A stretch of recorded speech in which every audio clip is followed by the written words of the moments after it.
നല്ല പഞ്ഞി പോലെ സോഫ്റ്റ് ആയിട്ടുള്ളൊരു സ്നാക്ക് ഉണ്ടാക്കാം. നല്ല അടിപൊളി ടേസ്റ്റാണ് ഇത് കഴിക്കാനായിട്ട്. ഇതിലേക്ക് നമ്മൾ ഒരു 3 പഴം എടുത്തിട്ടുണ്ട്. നല്ലതുപോലെ പഴുത്ത പഴമാണ്. അതൊന്ന് കട്ട് ചെയ്തിട്ട് ഒരു ബൗളിലേക്ക് ഇട്ട് കൊടുക്കുന്നുണ്ട്. ഒരു വിസ്ക് വെച്ച് നന്നായിട്ട് ഇതുപോലെ ഉടച്ചെടുക്കാം. ഇനി ഇതിലേക്ക് നമ്മൾ 1/2 കപ്പ് ശർക്കര പൊടിച്ചതും 1/4 കപ്പ് ഓയിലും 1 സ്പൂൺ വെനില എസൻസും ചേർത്ത് നന്നായിട്ട് മിക്സ് ചെയ്തെടുക്കുക. അപ്പോൾ ശർക്കരയ്ക്ക് പകരം നിങ്ങൾക്ക് ഷുഗർ എടുത്താലും മതി. ഇനി ഇതിലേക്ക് 1 കപ്പ് ഗോതമ്പ് പൊടി, 1 സ്പൂൺ ബേക്കിംഗ് പൗഡർ, 1/4 സ്പൂൺ ഉപ്പ് ചേർത്ത് ഒന്ന് അരിച്ച് ചേർക്കുന്നുണ്ട്. നന്നായിട്ട് മിക്സ് ചെയ്തെടുക്കാം. ഗോതമ്പ് പൊടിക്ക് വരെ നിങ്ങൾക്ക് മൈദ എടുക്കാം. അതിലേക്ക് ഒരു 1/2 ഗ്ലാസ് പാൽ കൂടി ചേർത്തിട്ട് ഞാൻ നന്നായിട്ട് ഒന്നുകൂടി മിക്സ് ചെയ്തെടുക്കുന്നുണ്ട്. ഇനി നമുക്ക് ഇഷ്ടമുള്ള നട്ട്സൊക്കെ ചേർക്കാം. ഞാൻ കുറച്ച് കാഷ്യൂ, ബദാമും കുറച്ച് ചോക്ലേറ്റ് പീസസൊക്കെ ചേർത്തിട്ട് ഇതുപോലെ ഒന്ന് മിക്സ് ചെയ്തെടുക്കുന്നുണ്ട്.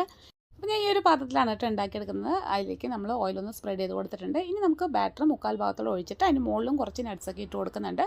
40 to 45 മിനിറ്റ് വരെ നമുക്ക് ബേക്ക് ചെയ്തെടുക്കാം.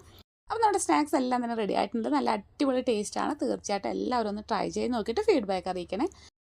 വീഡിയോസ് ഇഷ്ടമാണ് ലൈക്ക് ചെയ്യാനും സബ്സ്ക്രൈബ് ചെയ്യാനൊന്നും മറക്കരുത്.